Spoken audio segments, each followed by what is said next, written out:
예, 안녕하십니까. 민법교수 유병태입니다. 오늘도 정민 민사법 완전 정복으로 계약법 아마 마무리가 될 것 같습니다. 일단 교재를 보시면서 자, 화해계약이 있습니다. 화해계약. 법 조문대로 보면은 화해는 당사자가 상호 양보하여 당사자 간의 분쟁을 종지할 것을 약정함으로써 효력이 생긴다. 이 계약이라는 이 청약과 승낙의 의사표시 합치에 의해서 이루어지는 그 계약이라는 것이 그 합의가 반드시 명시적일 필요는 없죠. 묵시적이어도 무방하다. 민법에서 특별한 어떤 다른 규정이 없으면은 의사표시는 명시적 의사표시뿐만 아니라 묵시적 의사표시도 의사표시에 해당된다는 거, 이 말을 하는 이유가 매일 화해하고 살죠. 매일 화해 계약을 체결하지 않으면은 아마 1분 1초도 살기 힘들걸요. 근데 본인 스스로도 내가 화해 계약을 체결한 줄을 모르고 넘어갈 수도 있겠죠. 한번 생각을 해 보십시오. 상대방이 하는 게 기분 나쁘다고 맨날 따지고 뭐 넘어간다면 만약 따진다면은 뭐 하루를 제대로 살 수 있겠습니까? 대충 눈빛만 쳐다보고 씩 웃고 넘어가는 거죠. 그런 게 뭐 묵시적으로 화해 계약이 체결된 경우가 있을 수 있습니다.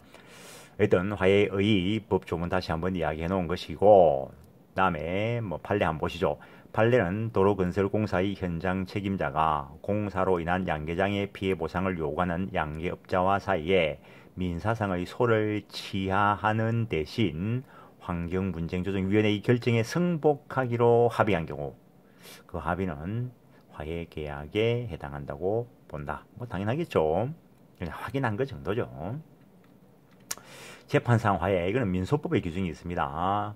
재판상 화해란 소송과 관련하여 행해지는 화해로서 소송상 화해와 소송 진행 중의 화해와 제소 전 화해가 있습니다. 제소 전 화해, 이것도 별도로 법원에 신청합니다.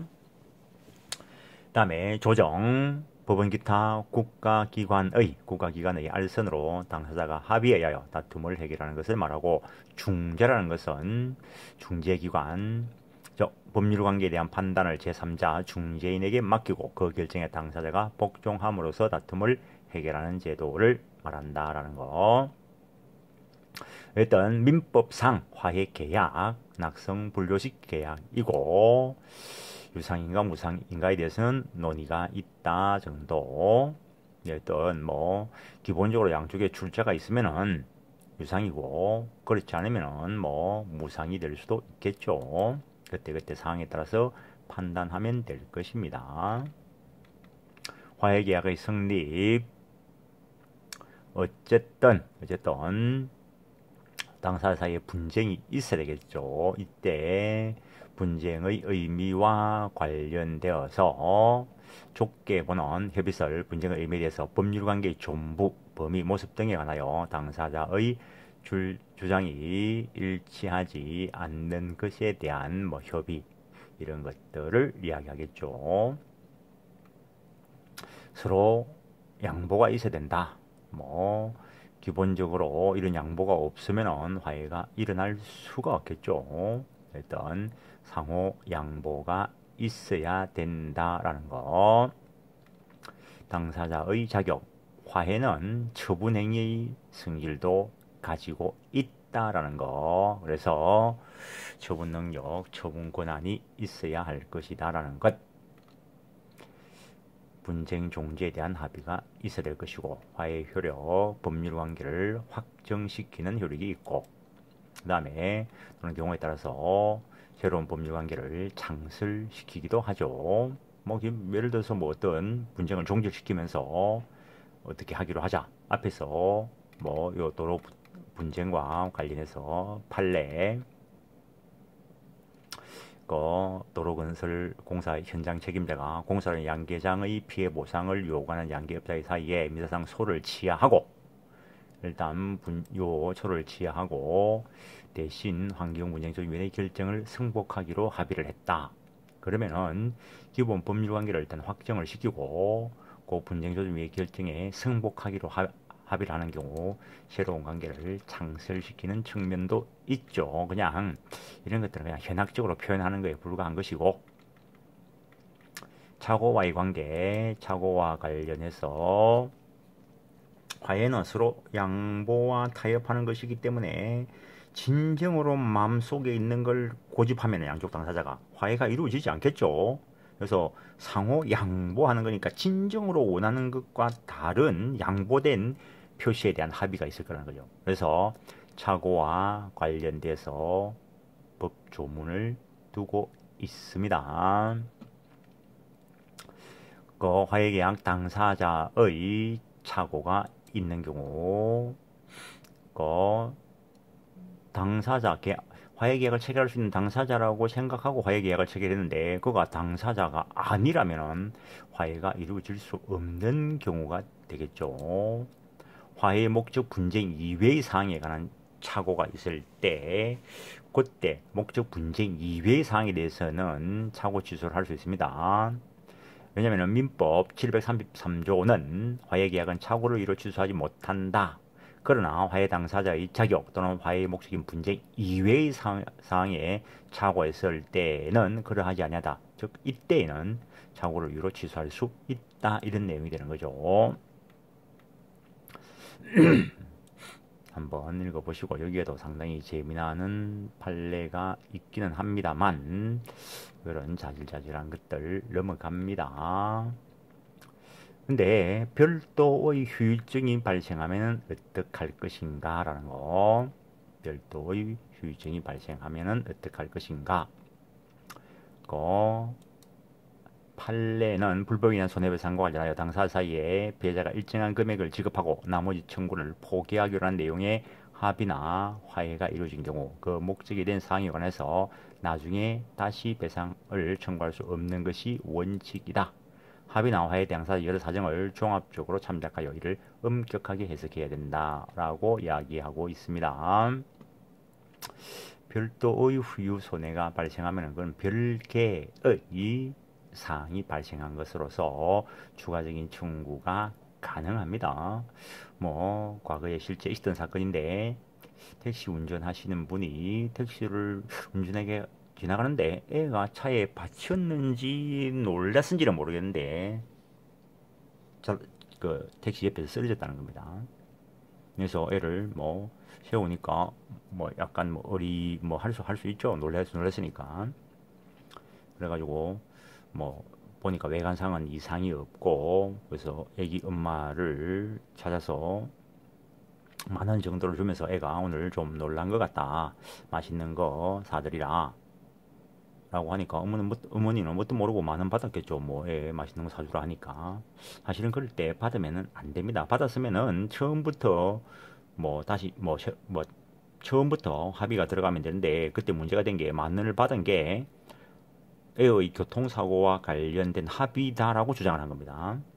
화해. 근데 한 달 좀 있다가 애가 실명을 해버린 거죠. 별도의 후유증이 발생한 거죠. 이럴 경우에 10,000원 가지고 애 달래듯이 이래 한 거, 그걸 가지고 모든 걸 합의한 거다, 화해한 거다라고 해버리면은 더 이상 손해배상 청구 못하는 수가 발생하죠. 그래서 그런 경우에 그 10,000원, 그것과 예상하지 못한, 10,000원으로 합의한 것으로 예상하지 못한 후유손해가 발생한 경우에 대해서 별도의 추가 청구를 인정했습니다.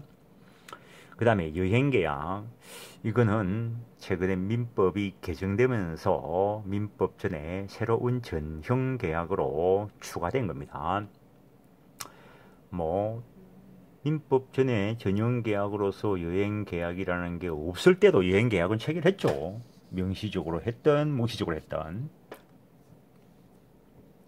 근데 이 여행계약이 워낙 일반화되니까 이제 그 기준이 되는 걸 민법전에 규정을 하게 된 겁니다. 여행계약이란 당사자 1방이 운송과 숙박 또는 운송과 관광을 제공하고 상대방이 그 대금을 지급할 것을 약정함으로써 성립하는 계약이다. 그래서 이 조문 자체만 가지고도 유상, 쌍무, 낙성, 분료식의 계약이다 라는 걸 읽어낼 수 있습니다. 여행계약의 당사자, 뭐 여행하고자 하는 자와 여행시켜주는 자, 뭐 여행 주최자, 이 사람이 계약 당사자가 되겠죠. 여행자의 권리, 뭐 여행할 계약 내용대로 해줄 것을 요구할 권리가 있을 것이고, 의무는 뭐 그 비용 지급해야 되겠죠. 주최자의 권리, 주최자 뭐 그 비용 청구할 금액 청구권 있겠죠. 의무 안전하게 이행시켜 줘야 되겠죠. 뭐 그 정도. 여기까지가 전형계약에 관한 이야기고, 그 외에도 비전형계약 많이 있습니다. 숙박계약 행하고 있죠. 여관 호텔에 숙박하는 게 그게 숙박계약이죠.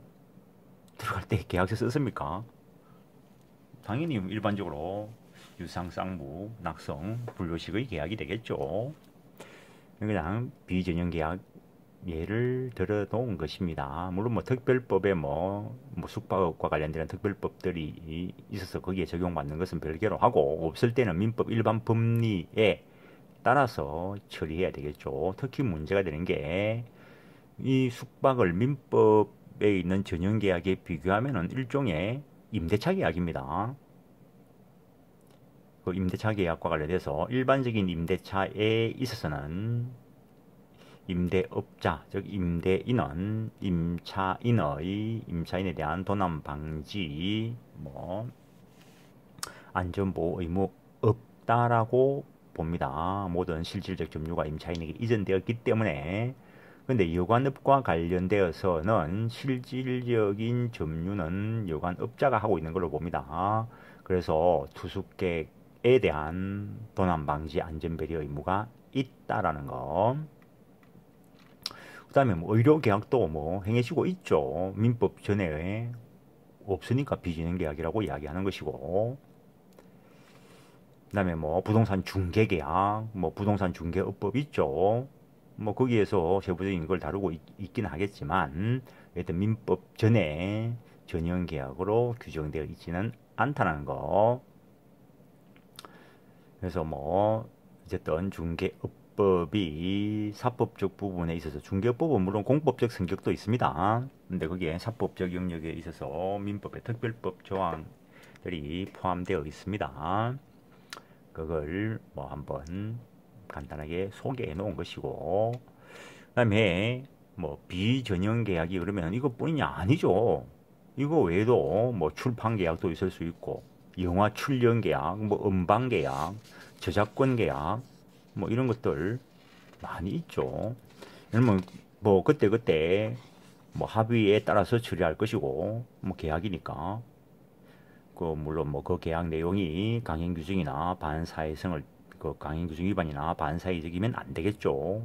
임의 규정이야 뭐 배제시키면 되고. 근데 합의를 안 한 사항은 어떻게 할 거냐? 민법 일반 논리를 가지고 처리를 해야 되겠죠. 그래서 계약을 체결할 때는 가능하면은 생각할 수 있는 여러 사항들을 그 계약 조항 안에 기재하는 게 좋습니다. 기재가 돼 있으면 그 기재대로 하면 되는데, 기재가 없으면은 결국에는 원리를 따지고 하면은 분쟁이 일어나게 되는 거죠. 어쨌든 지금 촬영하는 오늘이 6월 16일인데 내가 소송한 것 중에서 저작권 보호와 관련되어서 소송을 한 게 있는데, 그 판결 선고일이 19일로 되어 있는데 일단은 좋은 결과가 나올 걸로 보이는데, 뭐 그 결과에 대해서도 이 촬영을 하겠지만, 학교 강의를 들으시는 분들한테는 요 강의가 마지막 강의가 될 것이고, 그래서 강의로는 못 보이더라도 그 마지막 그 공지 그 사항에서 그 결과에 대해서는 알려드리면서 법리를 설명할 겁니다. 그래서 계약법과 관련된 것은 여기까지가 일단은 되고, 유튜브에서는 법정 채권 관계를 뭐 다음 시간에 하게 될 것입니다. 일단 오늘은 여기까지 하겠습니다. 예, 수고했습니다.